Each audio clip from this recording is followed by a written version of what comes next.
Hello everyone! In this movie, Dwayne "The Rock" Johnson plays a hardened criminal. He works as a getaway driver, partnering with his brother to pull off heists. After one of the robberies, a rival gang finds them and tries to steal their money. The hero reveals the location of the hidden cash. But in return, his brother has his throat slit and the hero takes a bullet to the head. By some miracle, he survives, but ends up being sentenced to 10 years in prison. However, time doesn't subdue his burning desire for revenge, and it sends him on a long and challenging path to track down and exact retribution on everyone involved in his brother's murder. A big tattooed guy paces around the cell, waiting to be released. There's a photo on the wall of him with a guy we don't know yet. Finally, the prisoner is taken out of his cell, and he is introduced to us as simply Driver. The prison warden gives the ex-con some parting words of advice and his business card in case there are any difficult situations on the outside, but Driver is only interested in one thing. Where's the exit? As soon as he gets outside, Driver throws away the business card and decides to stretch his legs. After a long run along the highway, Driver finds his stylish Chevrolet Chevelle SS at some junkyard.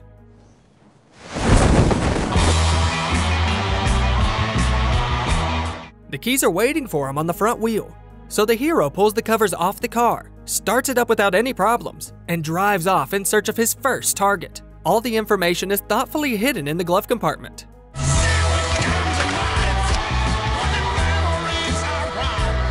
He also finds a revolver under the seat.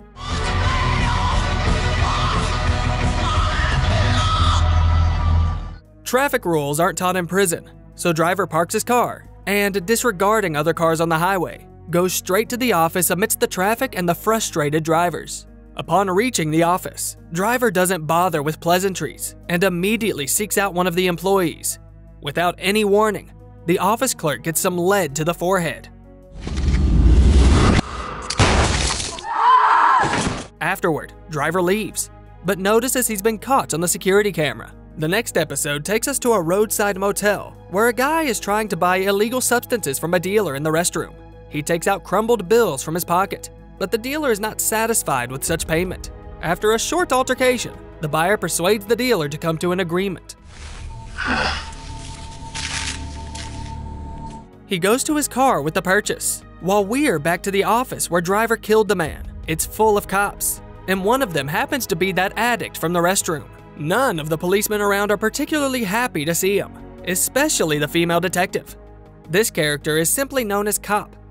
Turns out, he's been assigned the case involving the murder of the clerk, while he's just a few weeks away from retirement. The woman squeamishly puts Cop's cigarette in a cup of coffee and warns him that smoking is not allowed here. They are then assigned to work together as partners. The next episode begins in a small office at which Driver arrives. There, two men listen to a report on the TV about the recent murder of a clerk. When Driver goes inside, the guy sitting behind the desk says that the man was a very bad boy. He asks for money for the car he left for the ex-prisoner. Driver pays up and asks him for the names of other criminals involved in his brother's death. But the guy says the price of information has gone up over the 10 years the hero has been jailed. Apparently, he decided this the moment Driver showed him the money tied with rubber bands. It took me 10 whole years to track down these people for you. And it costs a lot of money. Driver is not content with the new pricing policy. In an effort to intimidate him, the informant tries to unleash his bodyguard on him, a formidable champion of Samoan street fights. However, the moment the bodyguard catches a glimpse of the tattoo on Driver's arm, his tough act disappears. I know who you are. Who is it? Brother, I got no beef with you. In a panic, he calls the hero a ghost and leaves in a hurry. Without his bodyguard, the informant becomes more cooperative and even gives Driver a small compensation. Meanwhile, at the police station, Cop and his new partner Cicero watch CCTV footage from the office where Driver killed the first victim on his revenge spree. They notice that the killer and the clerk clearly knew each other. At the end of the conversation, Cop gets a call from the mother of his son and asks him to drive the boy to a baseball game and then hangs up. While the police officers investigate the crime, Driver heads to his next target. We get introduced to a new character. His code name is Killer. He lives in a luxurious house with his beautiful girlfriend. He's really committed to staying in shape. On Killer's walls, there are photos of him, including magazine covers that feature his face. Each one reflects his achievements in his line of work. It's further revealed that Killer had leg problems back when he was a kid. However, he practices intense yoga that borders on breakdancing. After exercising, he wakes his girlfriend up and talks to her in the backyard. Killer claims that he's done with yoga and now needs something more challenging. He seems a little too upbeat for an assassin, but he does get an assignment for a new target over the phone. Got a new client for you. Killer is sent a photo of Driver. Without hesitation, he promptly gets ready, assisted by his girlfriend, packs his things, picks a gun, and drives away in one of his sports cars. Right before leaving, Killer dashes out to the girl and gives her a kiss. Killer then talks to his counselor over the phone. He says that he's getting tired of his assignments, but he lies to her about his true profession and introduces himself as a surgeon who removes tumors. The doctor doesn't believe him, but continues the session. At the same time, Killer watches a suspicious old man. While at the police station, Detective Cicero examines a photo of Driver's tattoo. Sergeant Mallory apologizes to her for partnering her up with Cop, but asks that she refrain from interfering with his role in the investigation. After this talk, Cicero shows Cop a picture of Driver, who was identified through surveillance cameras and the testimony of the prison warden. Cop grins when he sees Driver. It is revealed that the man had been making money in prison by smuggling. Cicero tells Cop that Driver was detained 10 years ago for a bank robbery he was involved in as a getaway driver. Go! Get in! Then we are shown that very robbery and how the protagonist's gang cleverly evades the police chase thanks to Driver's outstanding skills, especially when he drives in reverse. Apparently, the police have nothing against such a clever move. As Cicero continues to fill Cop in on the details of the case, we see the house of the elderly man that Killer is watching. The old man comes to the apartment not alone, but with a young woman who's helping him with groceries. He persuades his guest to stay for a drink. Suddenly, Driver pulls up to the house where this is happening. Killer finishes talking to the therapist on the phone and prepares his weapon. He says he's going to propose to his girlfriend. Also, when he's already getting out of the car, he tells the doctor that he is off his meds, though the therapist tells him that's a bad idea and then hangs up. Meanwhile, Driver gets out of the car and moves towards the old man's place.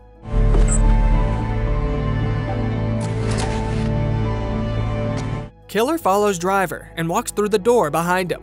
Meanwhile, the old man slips something to his caregiver's drink and waits for her to pass out. In another flashback, we see some footage that Cop and Cicero are watching, captured with an amateur camera.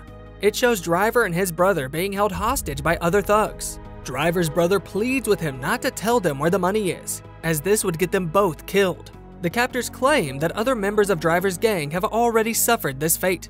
The thugs insist that the only chance for them to stay alive is to disclose the location of the stolen money. Driver fears for his brother's safety and is unsure of what to do. He contemplates revealing the place where the money is. Sure, I tracked you. Last chance. Tell him, bro. The thugs pressure the brothers, shooting in the air and threatening them. Eventually, Driver tells them where the money is. Right after that, the thugs slit his brother's throat. Some of the thugs don't understand why they had to kill the man, but most of them don't care much. The whole thing is filmed by the old man, who is being watched by Killer. The movie shifts back to the present, where Driver knocks down the old pervert's door and foils his plans. The elderly thug attempts to defend himself by claiming that they killed Driver's brother under someone else's orders. The excuse doesn't save him, and he gets shot twice. Driver leaves the frightened caretaker in the apartment and runs out into the hallway. Killer is already waiting for him there. A girl who stepped out into the hallway prevents him from carrying out his task without making too much noise. Driver pushes the girl into the next room, and a shootout ensues. He doesn't shoot Killer, but forces him to hide around the corner. This trick buys Driver enough time to escape. Killer tries to pursue his target, but it doesn't work. From the old man's apartment window, the assassin observes nothing but smoke rising from the tires of Driver's rapidly departing Chevrolet. We see the end of the flashback, in which Driver is shot in the back of the head by an unknown person. But before that, he promises to take revenge on everyone. The bullet goes right through, but in the hospital, the hero surprisingly returns from the brink of death. A metal plate now pulls his head back together. Can you hear me? Cop shows up at his ex-wife's house to pick up his son, and the woman accuses him of being late. He tries to explain that he's caught up in a serious case, but she doesn't want to listen to any of that. She threatens to take full custody of the kid and demands that they hurry to the game. On their way, Cop's overweight son Tommy confesses that he isn't really into baseball and hardly gets a chance to play. Cop assures Tommy that he will talk to his coach, but then he receives a call from Cicero asking him to arrive at a crime scene. Upon hearing this, Tommy becomes upset, but his dad pretends like he's already handled everything and decides to stay for the game instead of working. He tries to win his son's favor. Great. Can you imagine that? I already told him I had a ball game to go to today. Eventually, Cop arrives on the scene 2 hours late and gets a caustic comment from Cicero. The murdered old man turns out to be a fan of filming dirty tapes, and the cops also realize that he was the one who was filming the murder of Driver's brother. The officers are also aware of the shootout with Killer, but they have no idea who the second shooter is. He punked me. He's really that good? You know what? Good's not even the right word. In his room, Killer tells his future bride-to-be that the target proved to be more challenging than expected. He admires Driver for his calm and fearless demeanor. Suddenly, he gets a great idea proposing over the phone and proceeds to do so. Baby. Yeah. Marry me. Lily, his chosen one, smiles, about to say yes. The next day at the station, Cicero notices a strange tattoo on Cop's arm. It turns out that prior to his transfer, Cop served in the Los Angeles Homicide Squad, which was notorious for dirty business and unseemly behavior.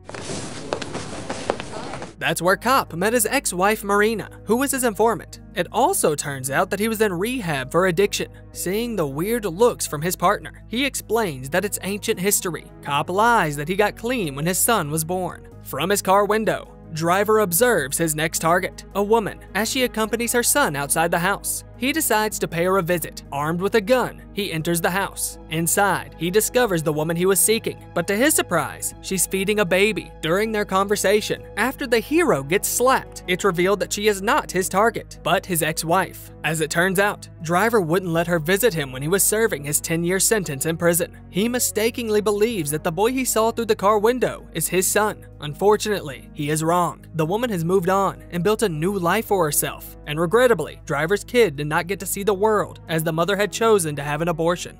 I had an abortion. Sorry.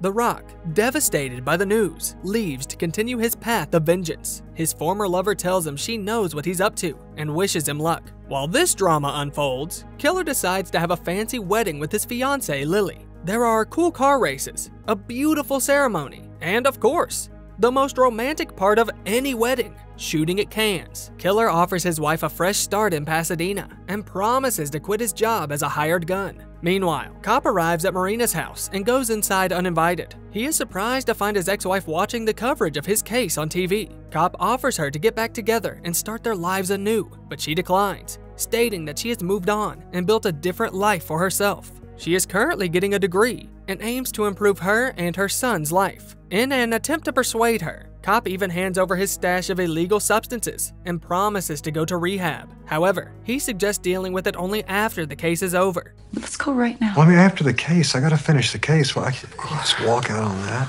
He wants to spend at least one day with his ex-wife and son. She hesitates, but doesn't say no. At this time, listening to the radio, Driver is heading into the night to his new target. He stops in front of a strip club, tracks down the right person, and goes inside. His target turns out to be a security guard. Driver catches up with him in the restroom. This is the man who slit his brother's throat. After a brief conversation, the killer tells the elderly doorman, Joe, to leave the restroom and pretend he hasn't seen anything, regardless of who walks out from the fight alive. Following the guy's suggestion, the old man complies. Driver locks the door, and a knife fight ensues. I'm sorry.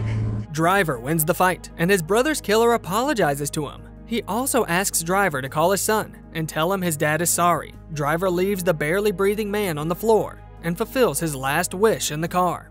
Your father's sorry.